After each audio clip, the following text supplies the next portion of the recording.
that's the part that became my passion, was like, how can we help the medical system in a different way? Because we have a very acute system, and the chronic people often come to me devastated that they are just being offered more medication. And so having a natural, like hypnosis is a natural solution using the power of their own mind. So I believe that you have to weigh the pros and cons of what you're doing, and does it support the woman or the man that you want to be? Digital audio health by cymatrax.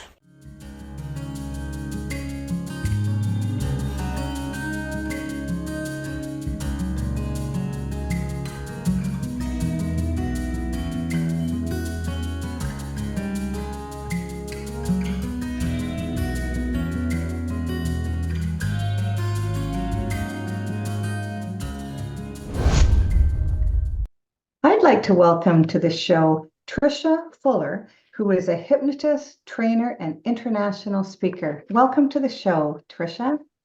Hi, Rhonda. Thank you so much for having me on today. It's a pleasure. You know, one of the favorite things and the mysteriousness is hypnosis. And and I'm sure a lot of people is like, what is that? Like, how do you do that?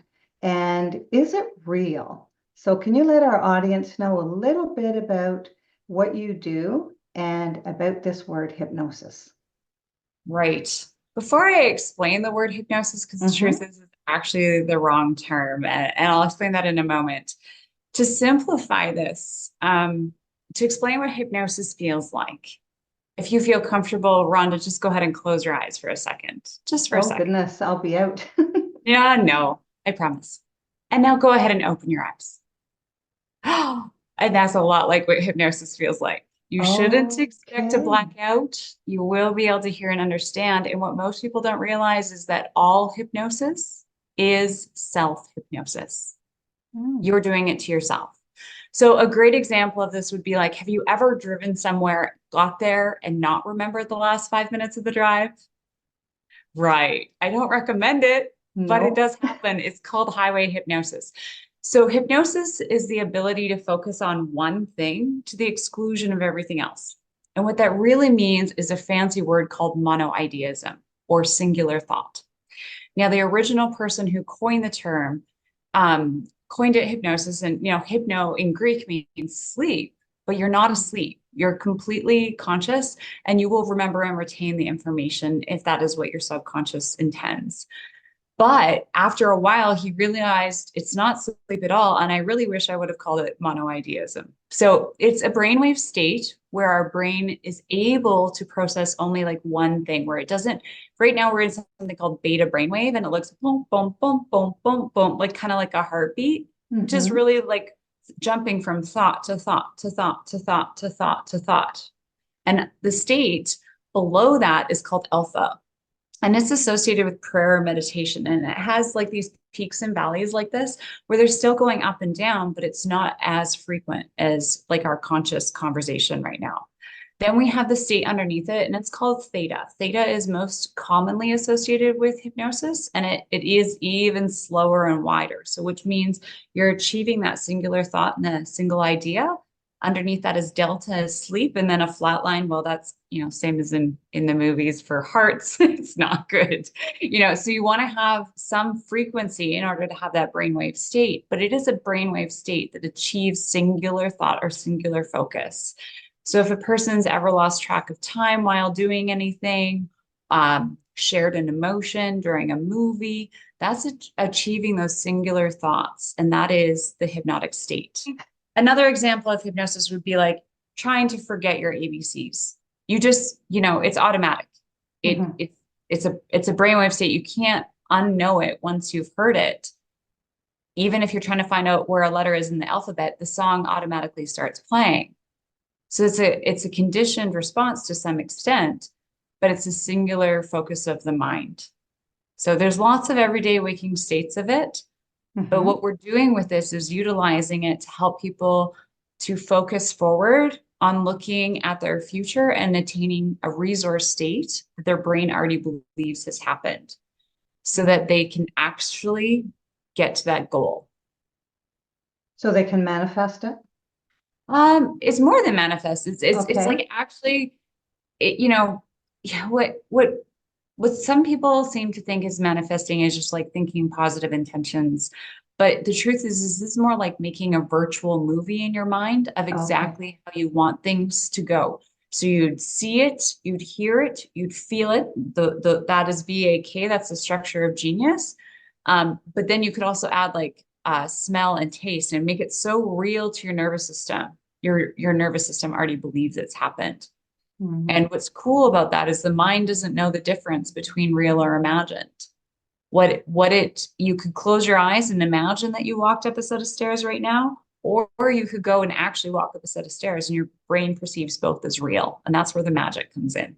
Mm-hmm. So they are using this type of trance-like state to help athletes. Like athletes will just find a corner somewhere on the competitive floor and just, if they're next up, if it's an individual sport, and they will basically dream through their routine by seeing everything in their mind's eye or in their brain. And that, they say, as powerful as actually doing the movements in real life.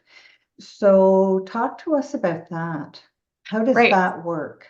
Yeah, absolutely. I was just talking to Dr. Bob about it. He's a sports doctor. And yeah, so we were sharing about this because he was talking about enhancing performance. And again, it's not just seeing it, it's actually making it so real to the nervous system that the brain's like, oh, I'm actually doing it.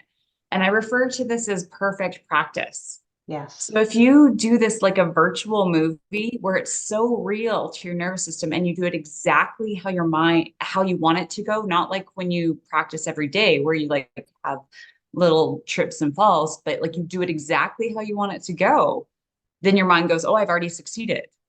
So like you could even like smell the sweat and you could taste the salt on your lips and you could visualize like say the finish line or making that final goal or whatever it might be. And you'd hear the crowd roaring or you'd hear the blood, moving through your ears.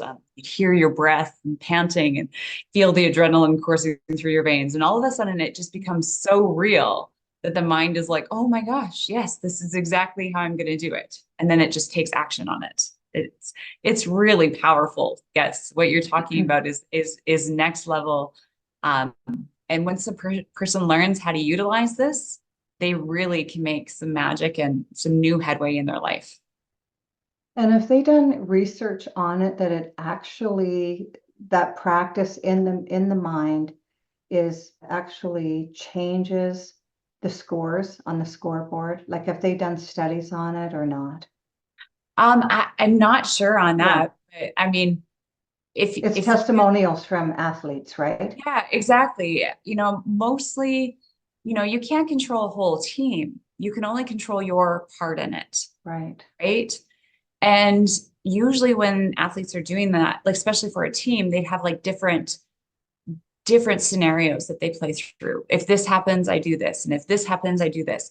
But the difference from the normal conscious state is that the mind is 80% planning for success instead of that planning for problems. It's looking for solutions. So that 80-20 rule, only 20% contingency planning and 80% planning for success, right? So it's powerful. Yeah, and it's really, really interesting too, that it's another tool that athletes can use when they, especially if they are attaining a certain level to go to a different level, right? So that's amazing. So what about the people who have a habit and they want to change that habit, but they're worried about hypnosis because they're wondering really how does it work and how does it actually change you so that you're not going to continue with that habit? I mean, years ago it was smoking. I don't think hardly anybody smokes anymore. Oh, that's not. Oh, there's tons of people. Oh, they're still out there. So, okay, so you have work to do then, don't you? So That So, and vaping is a big oh, one that we. and then of course it went to vaping because it's not as bad, I guess. But anyway, so how can a person quit smoking or vaping based on hypnosis? Well, I think the most important factor is for them to find a place that feels safe to them. To find a place that helps educate them on exactly what hypnosis is before they All even, right. make any decision about whether they're going to do it or not. So if I can give an example, we offer a free screening to see if a client's a good candidate. Because Mm-hmm. like you wouldn't want to waste time and money if you can't even do hypnosis, And so during that interview process, we learn exactly what is the motivator to having that habit. So for instance, let's use the example of smoking because there's actually a large amount of people who still smoke or vape. I had no Um, idea. yeah. Well, and at 20 some dollars a pack, I just had a lady, she came back to me. She's been smoke free for it's been over 8 years now, Oh, almost good. 9 years, and she's saved over $60,000. $60,000, you Wow. know, when they're struggling, to make ends meet with the cost of everything, their motivators for wanting to quit smoking are huge. So Yes. during that screening process, we find out what exactly motivates the person to want to smoke. Is it a form of, getting alone and having that time for yourself? Did it represent somebody that you were really close to that's kind of like your best friend now? Is it an anxious or nervous or stress response that you're using as a coping mechanism? And let's face it, like everyone seems to be stressed these days. Oh, And yeah. what's a really fun piece of information is that you can't produce stress hormone in hypnosis. So if you're doing hypnosis, your stress naturally decreases regardless of what you're coming for. But most people, regardless of what they're coming for, like weight loss, stop smoking, Oh, pain yes. management, confidence, all of these have an underlying hue of some form of stress. So whether you want to call it a form of anxious response or lacking confidence or just, too many things coming at them in their world and they can't focus, all the reasons why people use coping mechanisms like smoking or food is due to a stress response. So if we can help them reduce that, Mm-hmm. then the result becomes easier. So if you can give them another tool, then they don't need to rely on the cigarette anymore. They don't need to rely on the food anymore. Um, I think that answers your question. Is that correct? Mm-hmm. Well, I mean, I did smoke, Me too. and I know. And It's terrible.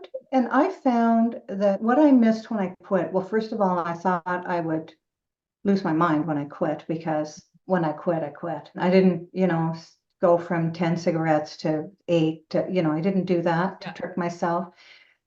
But what I found is that when I smoked and when I went outdoors to smoke, because that's when the time that I quit, you couldn't smoke anywhere by then. You Right. couldn't smoke in a Absolutely. restaurant. And I found that when I was smoking, I talked to people that were smokers.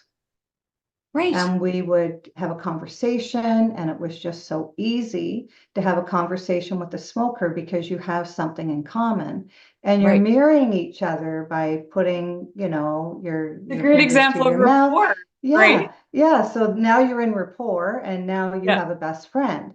And when I quit smoking, I quit that practice. And I remember going to work one day years later, and I really had wanted to talk to this lady, but and she was out smoking. I mean, people were out smoking. So I thought, well, I don't have to smoke to go and talk to her. So I just went over and started talking to her. And then we are still friends because, you just have to sort of realize or be mindful that those people that you talked to when you were smoking, they're still around. A lot of them have quit, and you can still have those conversations outdoors with them because that's where Right. we were. Hmm. Well, and a great utilization tool is like, so if you see them with a cup of tea or a cup of coffee, bring your cup of tea or cup of coffee over. You can Yes. do the same things that would get that rapport in a quicker fashion than just trying to like, broach the conversation and be like, hey, so what's your beverage today? Or is Yeah. it warm or is it cold? At least you have something, but you can look at what they're doing Yes. and you can utilize that to open up that communication strategy for sure. Yeah. So I just say, you know what I miss about smoking? Talking. Right? So, I don't right? think it was about the smoking at all. No, It yeah, never, nobody ever lights a smoke and goes, oh, that tastes good. Not initially. Your first human response, that very first don't cigarette, do it. Yeah. no one has ever said, oh, that tasted really good. Only later do they develop that anchored response. But it's initially it's not everybody's favorite. So you have to think about that. We actually condition ourselves to like smoking.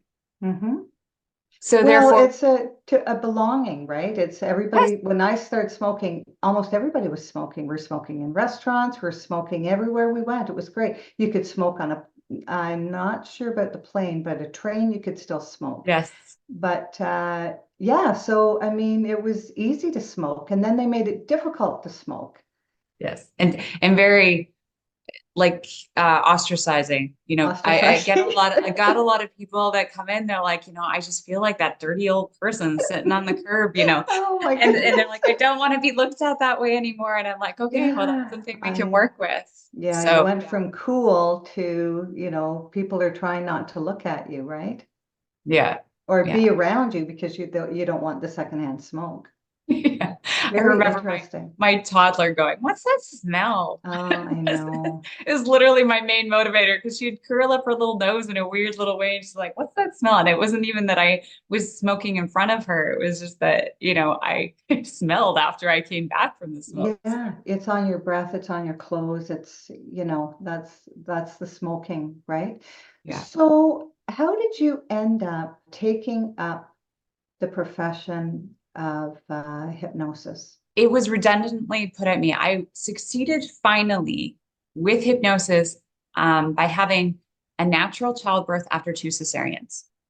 And my mind kind of exploded because according to the medical system, you Yeah. don't have a natural birth after two cesareans. And that was like the defining moment. And I'm like, if you can do this, like if I could do this and finally accomplish this, when they told me I was broken, then what else can you do with this? Oh, Right. So fantastic. yeah, if you rewind, I back to the beginning, so to Mhm. speak, it seems like I've been redundantly called to this, Yeah. so to speak. So there's a mixture of both.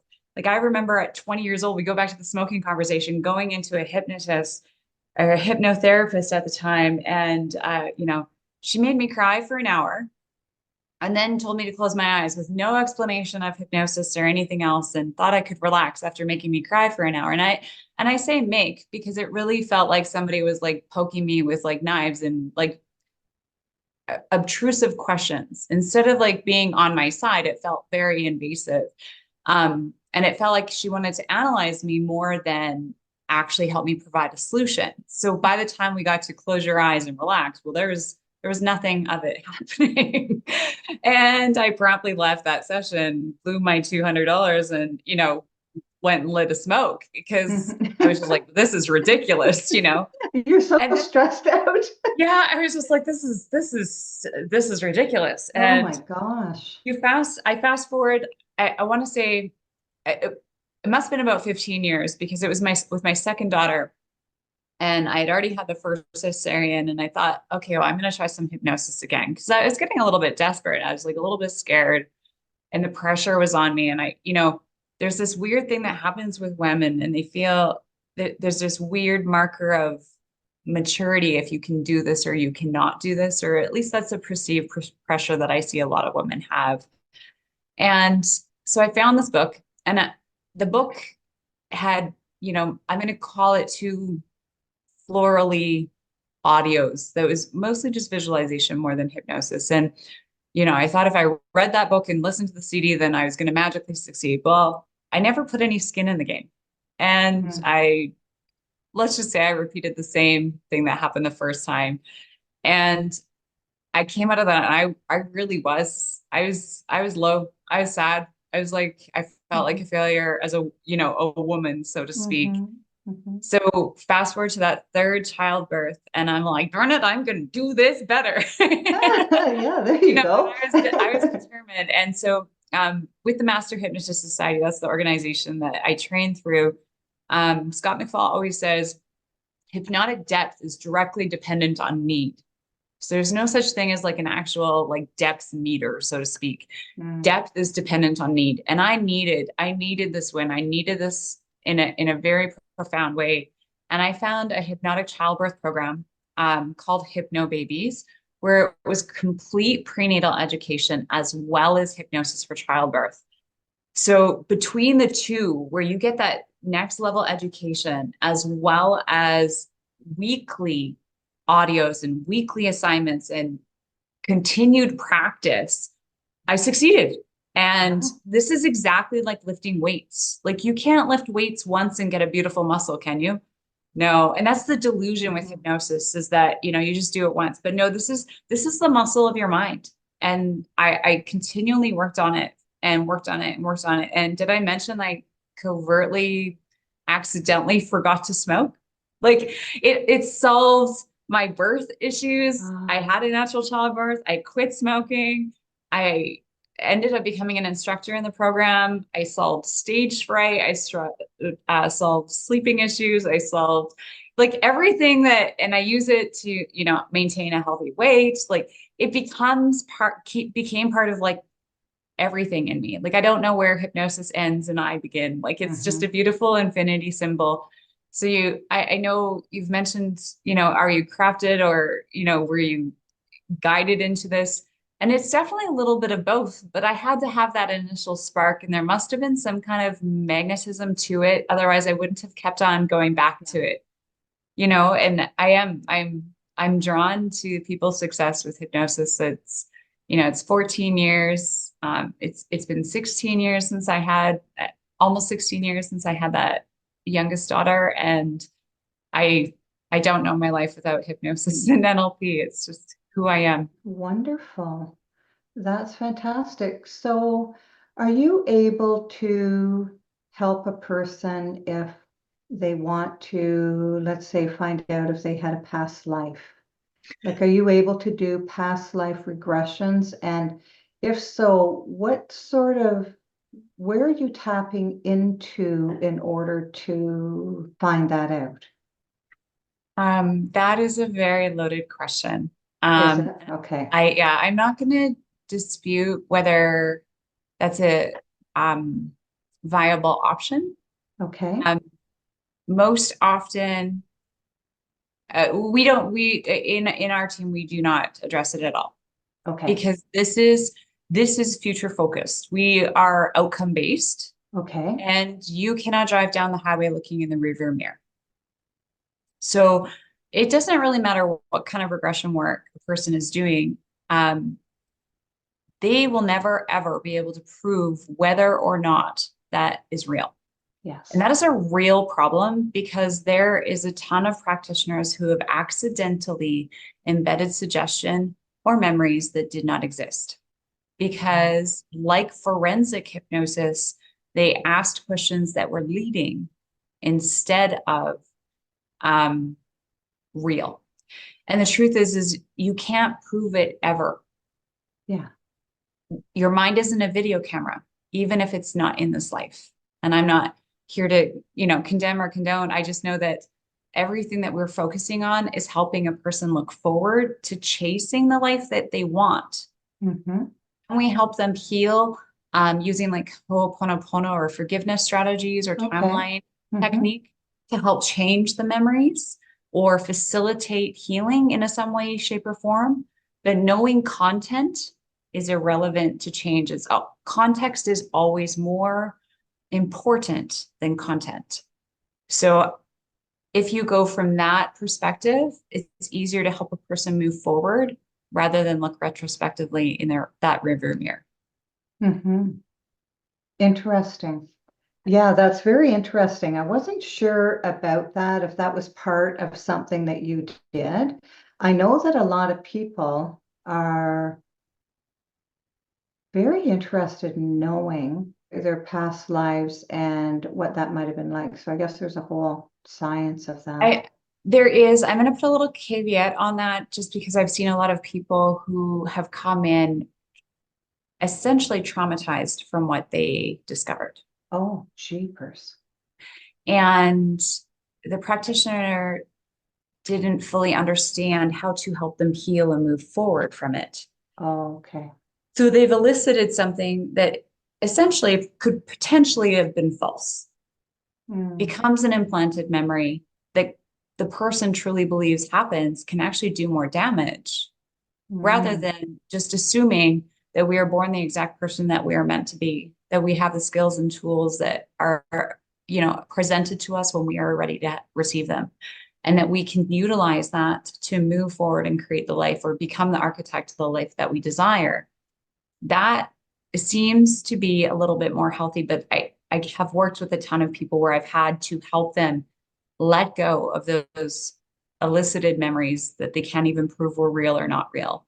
Right. So I really caution people. Okay. Very good. Yeah, good. Yeah. I mean, because people don't know.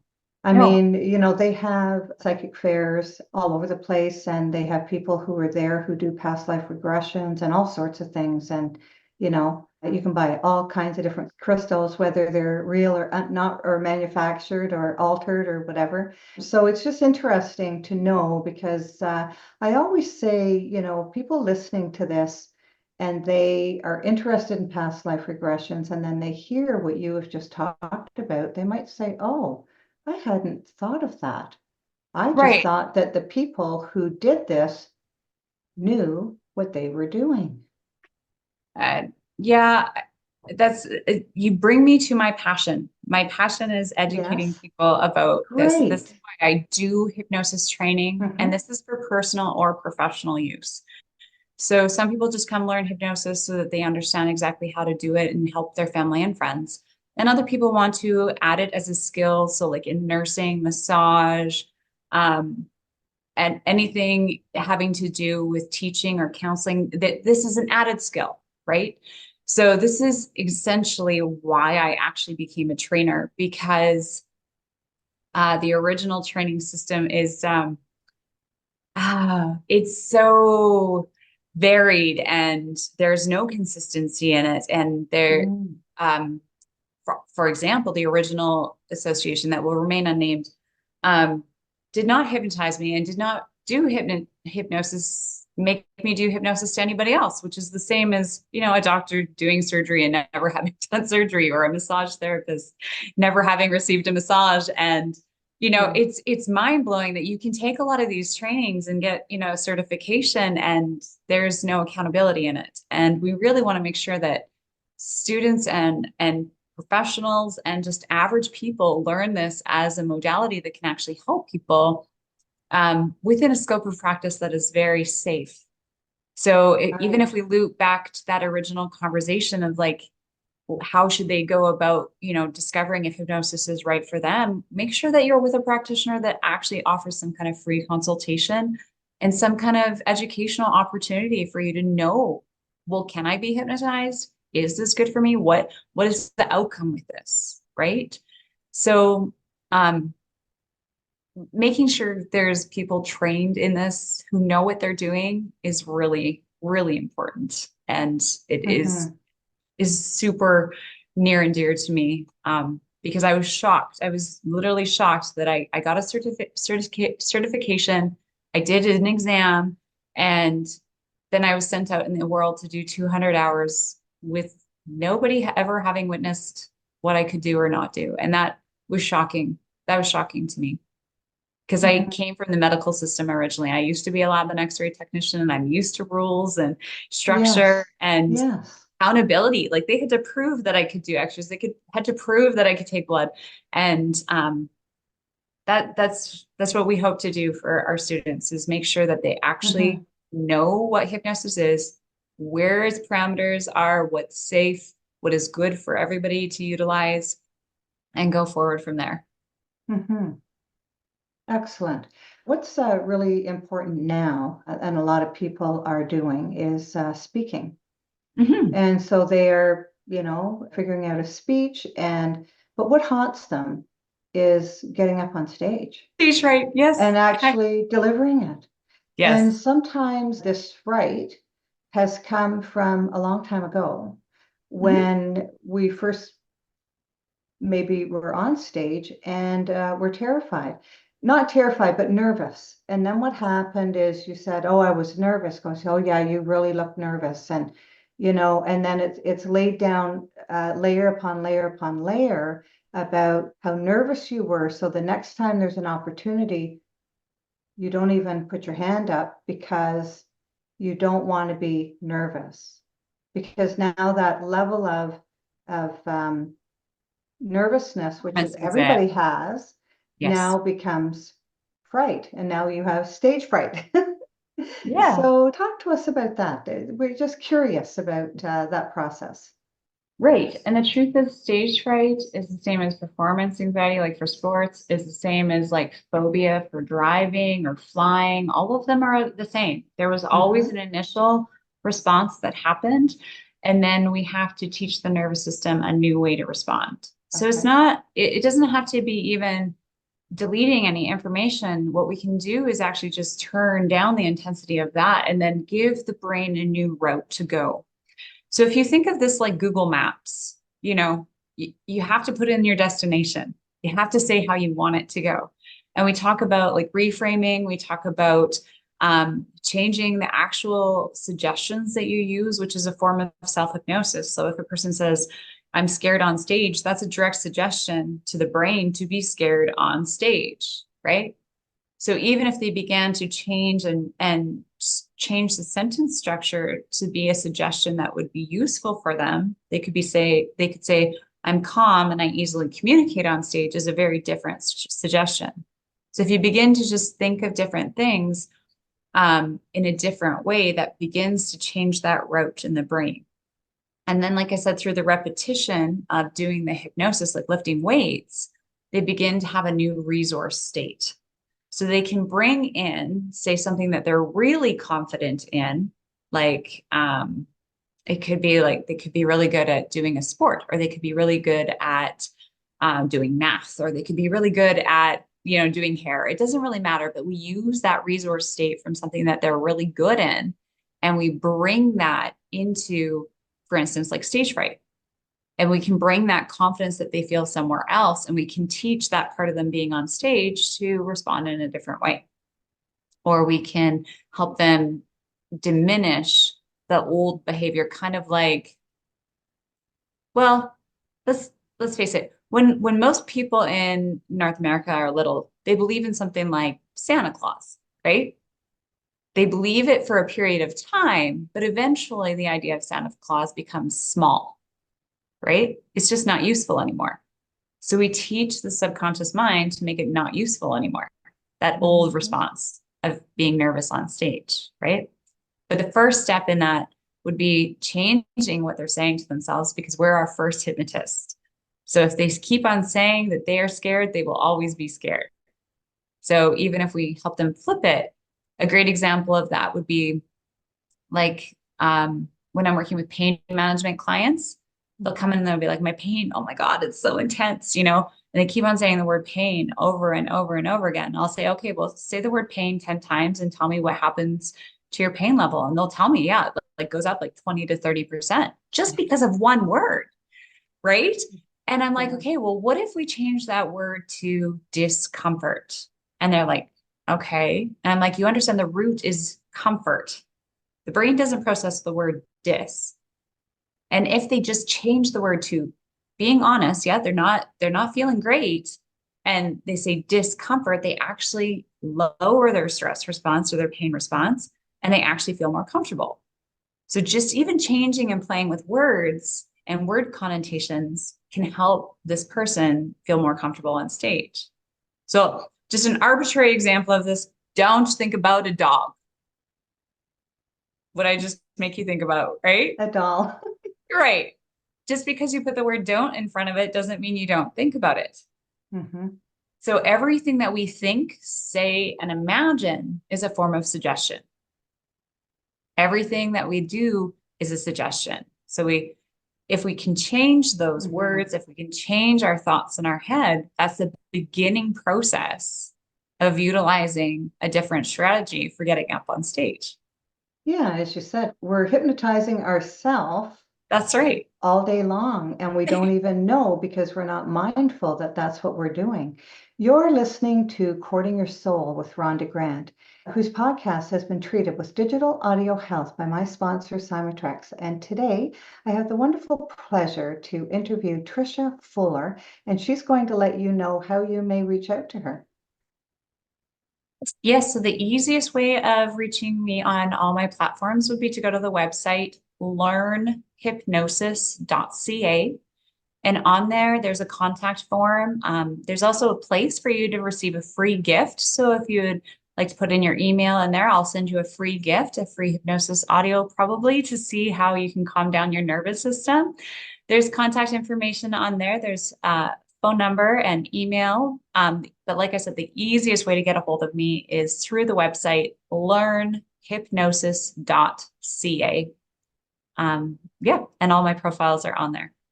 And all your profiles are there. Wonderful. Yeah. So you talked about this a little bit at the beginning of the show. I'm going to ask you the question, though.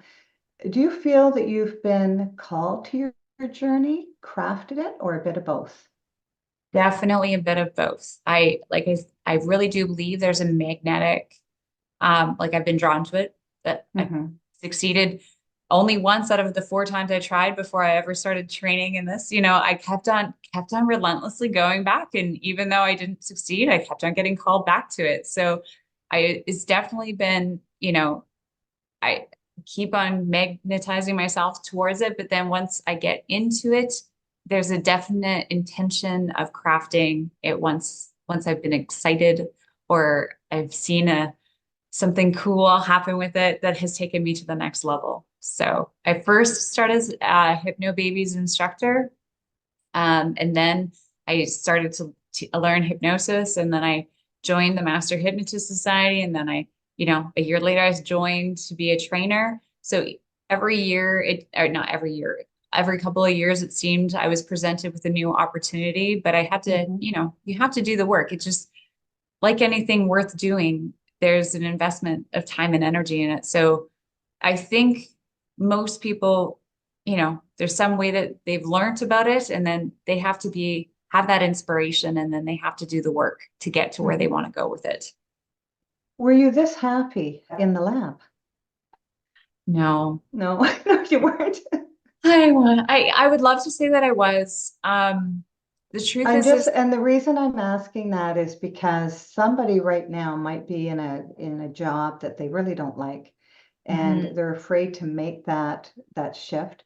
But yeah. So your conversation here is going to be really important to those people. Yeah, I love biology. I love understanding the body. I love understanding chemistry, and there's lots of aspects of it that I absolutely loved, but there was parts that were hard on my nervous system.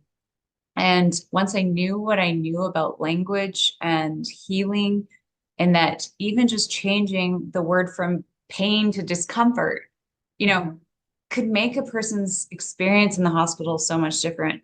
And it wasn't that I didn't enjoy it enough. It was that I knew that I could have a more fulfilling journey and help more people if I went down this avenue. So it was about a desire to be able to help. Where I was at in the lab and X-ray department was very analytical, and it was very, structured, and there wasn't anything that I could overly do for these people. I did the help with the testing, but I couldn't actually help them move forward. And that's the part that became my passion. It was like, how can we help the medical system in a different way?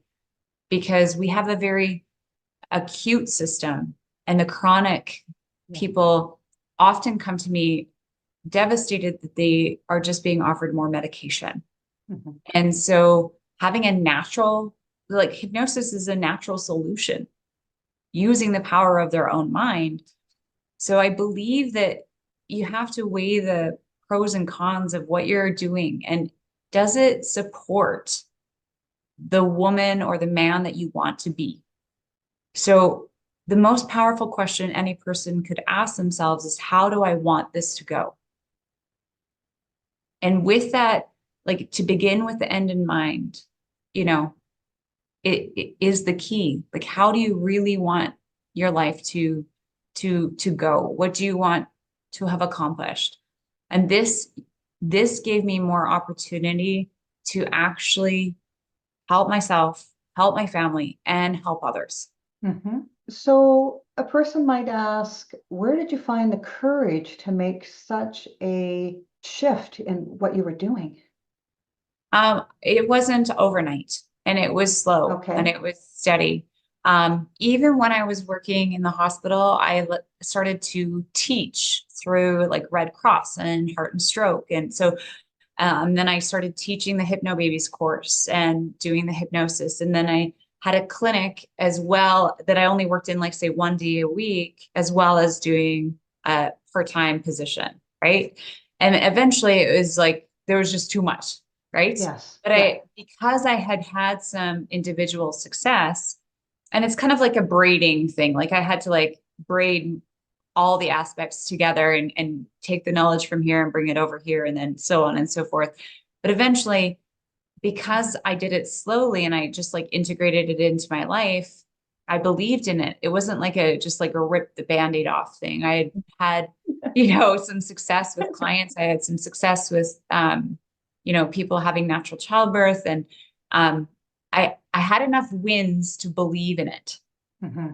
And I think that was important, is that, some people would say that's like, oh, you have one foot on the dock and one foot on the boat. But I really do feel like it was a braiding of both Mm-hmm. sides, and seeing exactly where my belief was, Mm-hmm. and just doing it very slowly. I mean, of course, I had a very supportive family that, that makes it easier. And that was key, is that people kept on encouraging me to chase.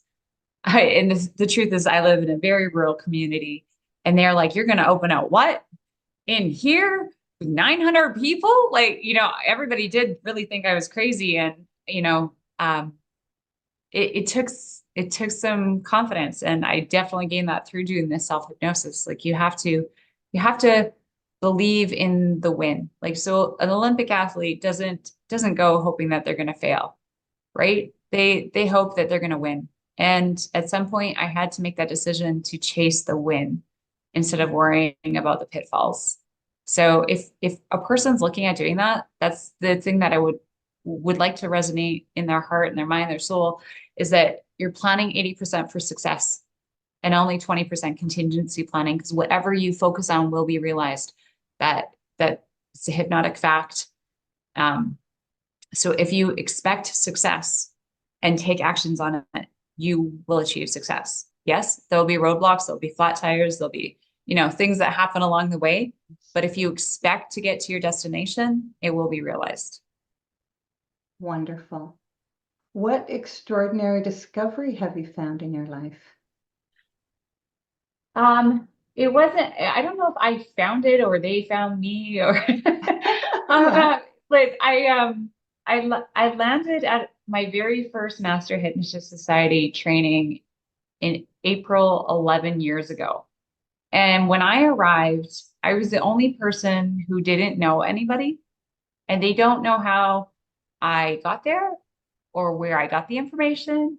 I wasn't invited, but I magically it was like, I was like, kaplunk, I was Mm-hmm. just dropped into it, and I haven't left since. I loved that they had a structure, that you didn't have to recreate the wheel, that they had proven techniques, they had proven scripts, they had proven audios with a man who had been doing Scott McFall's been doing hypnosis since he was like, I think 11 years old, when he learned it in the cardiac unit for pain management, when he was having heart surgery at 11.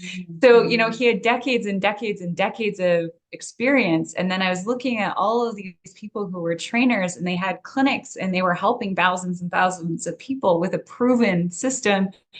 And I was like, oh my gosh, this is like, it's like coming from the lab. It was like, you know, labs don't recreate the wheel every time they open a new lab. It's they were doing what works and they were consistently getting the results that people needed. People quit smoking, people dropped their weight, people got their pain management, they reduced their stress. I was just like, yes, this is the results I needed. So it was congruent with the same type of results that I was getting with the Hypno Babies program and hypnotic childbirth. Like they get hundreds and hundreds and hundreds of moms that have successful childbirth without pain medication. And I was just like, that same kind of system was, I found it for all the other stuff. Because Hypno Babies is very specific. It's childbirth, right? But this covers everything else. And they knew what to do. And there was a team of people. So I finally found my place. I found like I was just like somebody dropped me in there. It was extraordinary. It was a miracle. Yeah, it was absolutely a miracle. And I was so excited, nervous, and it was a big leap of faith. It definitely was a big leap of faith. But it's hands down probably one of the best decisions I've ever made in my life. Mm-hmm. Well, and a lot of people want to know, how did you get to where you're going? And that's a curiosity because success leaves clues, and it's the clues that people want to know about, right? Right. And so thank you so much for sharing that. Yeah. Yeah. And the clues really is emulation and modeling of what works. Yeah. And often people believe that they have to start from scratch. And that's not the structure of genius. The structure of genius is finding somebody who has succeeded before you and doing exactly what they've done to succeed. Now, it might be different content, but you can still follow the structure. That's the structure of genius. That's how people win gold medals. That's how teams are built. It's amazing. Yes. That's how coaches coach. That's right. It's Yeah. proven. And so that's what they do. And then sometimes they change it up, and then there's another skill that can be added to the repertoire, right? Yeah, exactly. So when you have something that works, you model that, you emulate it, you act as though you are them, and You then act as if. yeah, exactly. Yeah. Wonderful. So is there anything that you'd like to talk about or share with the audience that I haven't asked you? Right. So I think we mostly talked about like how I work as a consulting hypnotist for like weight loss, stop smoking, stress management. We also do a lot of hypnosis courses, like for personal or professional. And again, that can be for anybody. It can be for the lay person who just wants to learn how to self-hypnotize. It can be for a person like a nurse who wants to, or a counselor or a teacher who wants to learn how to incorporate the skills into their communication strategies. It could be on a corporate level to enhance communication as a team. All these different courses are different things that I either consult for or I offer as personalized training. So on the website, that learnhypnosis.ca, I do have different courses listed. Often they'll bring me in to teach a course based on what the group wants or the group needs. So it doesn't have to be like a full level certification. It can be very customized and groomed to the group. It can just be for communication and relationships, or it could be for learning, pain management techniques or sports improvement, or it could just be learning how to use language in a different way, because everything that we say and do is a form of suggestion. So the training aspect and the speaking aspect about suggestion and hypnosis and NLP is kind of the part that I haven't really mentioned. And if people are looking for something for their group, reach out. I can answer a series of questions about what their group needs and design something that's right for them. Wonderful. And, sometimes we don't hear ourselves when we are talking about something, and we don't realize that our words are self-defeating. And sometimes people need a one-on-one so that someone can reflect back to them what they've just said. And sometimes it's in that reflection that people say, oh, I didn't realize I said that. But not only had they said it once, people who speak, they say things over and over again to themselves and then wonder why things haven't changed, you know? Right. And it's not, and I mean, I'm curious about it, and and I think it's comical as well, because I was one of those people. We don't know what we don't know until it's pointed out to us. And Right. then we realize that, oh my goodness, no wonder I've only reached a certain level of success, is because I've only allowed myself to do that.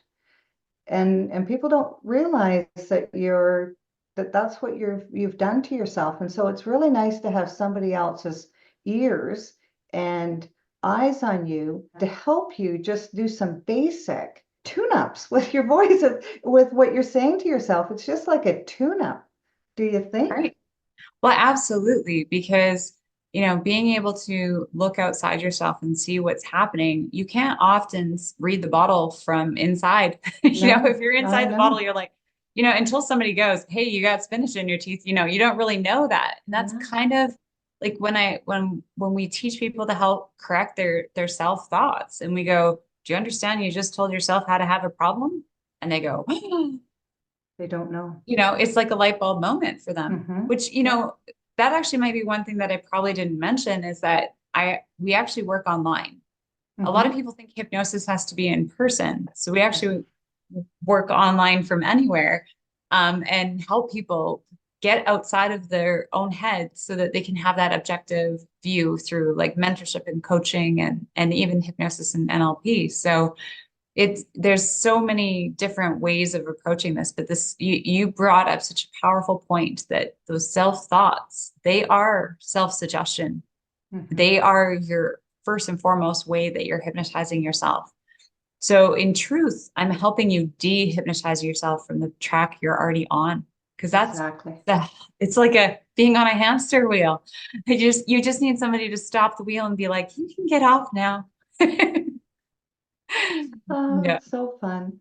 So fun. The analogy is so much fun, because, I mean, we have to take ourselves lightly. If we go Mhm. around serious all the time, we're really not enjoying our life.